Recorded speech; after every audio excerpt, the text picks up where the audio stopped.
Did you know that over 80% of people experience visual or auditory hallucinations after just 72 hours without sleep? As the mind breaks down, it begins to blur the line between what's real and what's imagined. For some, those hallucinations never truly fade, leaving behind echoes of fear that haunt them for life. In Shadows of the Mind, we explore the limits of human perception and the terrors that linger in the edges of reality.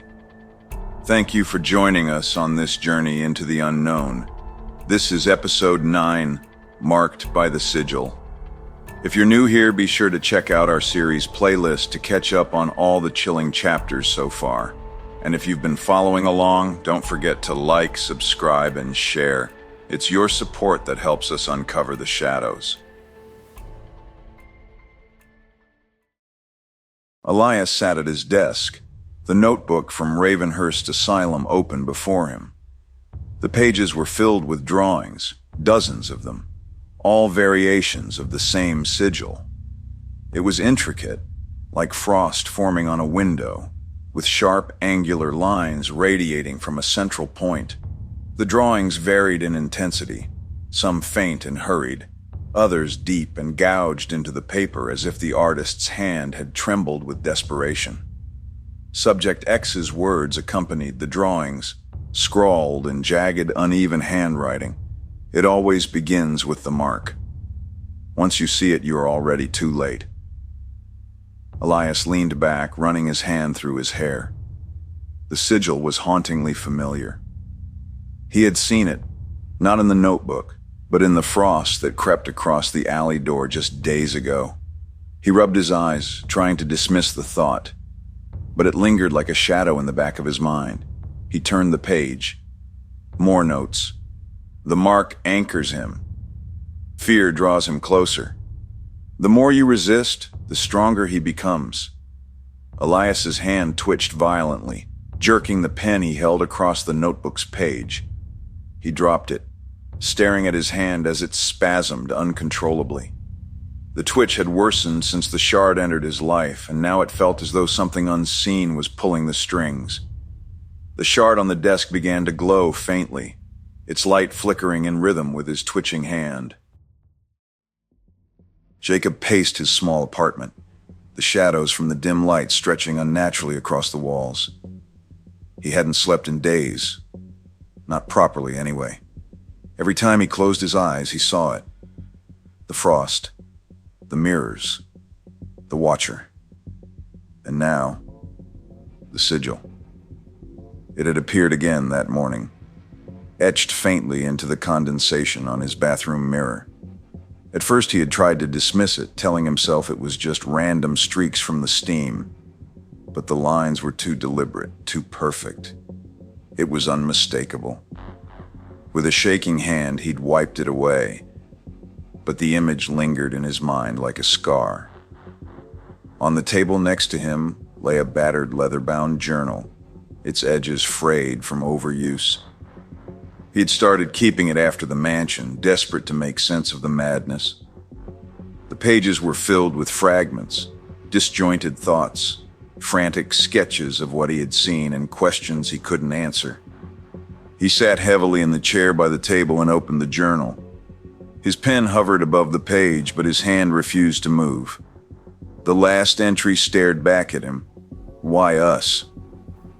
The words were written in thick, uneven strokes, as though his hand had trembled while writing them.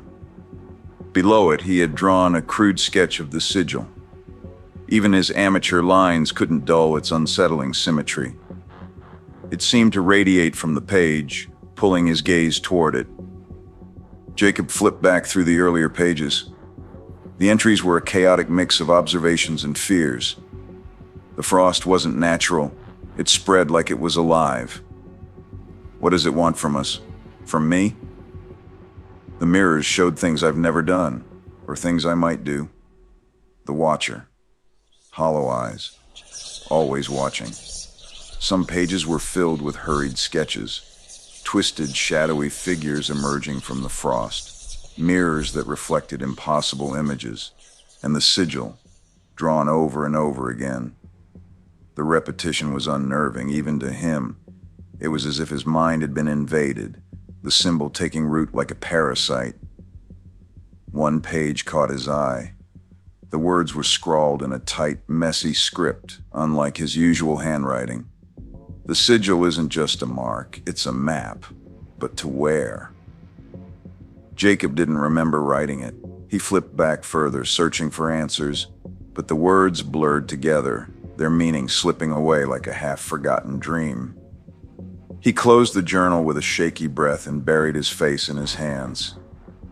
The apartment was silent, but the silence was oppressive, as though it were hiding something just out of sight. Jacob couldn't shake the feeling that he was being watched, even here. He glanced toward the window, but the frost-free glass revealed nothing beyond the snow-covered street below. His phone buzzed on the table, startling him. He grabbed it, grateful for the distraction. The message was from Elias. "We need to talk. Now." Jacob stared at the screen, his chest tightening. He didn't want to go. He didn't want to see Elias or talk about the sigil. But deep down, he knew he couldn't avoid it. Whatever was happening, it wasn't going to stop. Not for him. Not for anyone. He grabbed the journal, tucking it into his coat. If nothing else, it was proof that he wasn't going crazy, at least not completely. They met at a diner on the edge of town, the kind of place where no one asked questions. Elias's face was drawn, his eyes dark from sleeplessness. He slid the notebook across the table without a word. Jacob opened it, flipping through the pages. The sigil stared back at him, repeated over and over, each drawing more frenzied than the last. "What is this?" he asked, his voice low. "Subject X," Elias said. "A patient at Ravenhurst. He was obsessed with this mark, said it appeared before things happened." Jacob frowned, his stomach twisting. "What things?" Elias hesitated. "Disappearances, hallucinations, people losing time, days, weeks, entire lifetimes." He leaned closer, his voice dropping to a whisper. "And death. Always death." Jacob slammed the notebook shut. "No, I'm done. Whatever this is, I'm out." "You can't just walk away," Elias snapped. "It's not going to let you. It's already marked us." Jacob shook his head. "It's not real, it's just trauma. Hallucinations, whatever it is, it's in our heads, Elias." Elias grabbed his wrist, his grip tight. "Look at your arm." Jacob pulled his hand back, but not before he saw it.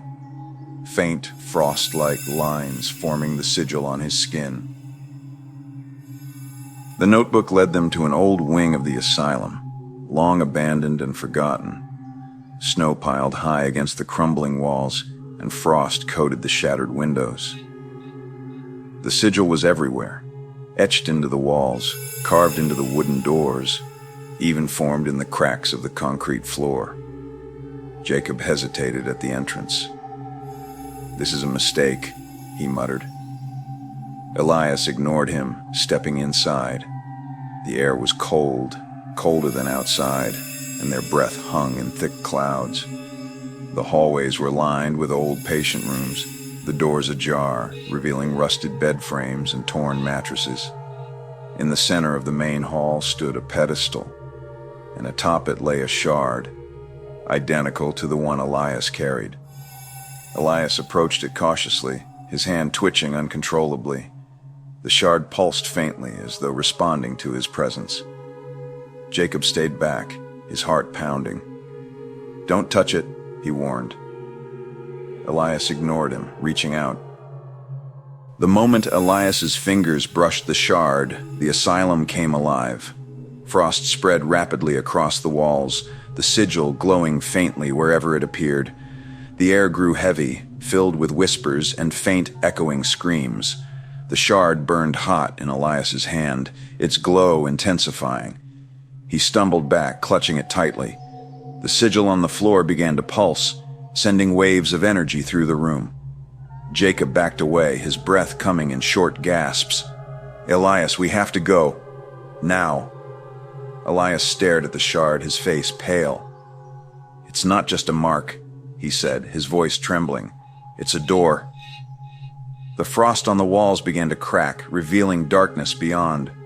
From the shadows, a figure emerged, tall, cloaked in frost and shadow, its hollow eyes fixed on them. Jacob grabbed Elias's arm, pulling him toward the exit. The whispers grew louder, overlapping into a deafening roar. The figure stepped closer, its presence suffocating. As they reached the door, the sigil flared brightly, and the figure stopped. Its hollow eyes burned into Jacob's soul as it spoke. "You cannot escape what you have invited." The door slammed shut behind them, sealing the asylum in silence. The mark is more than a warning, it's a connection, a tether to something far greater and far darker than Jacob and Elias could have imagined. Thank you for watching episode 9 of Shadows of the Mind. If you've enjoyed the series so far, don't forget to like, subscribe, and join us next time as we uncover the truth behind the sigil and the Watcher's ultimate plan.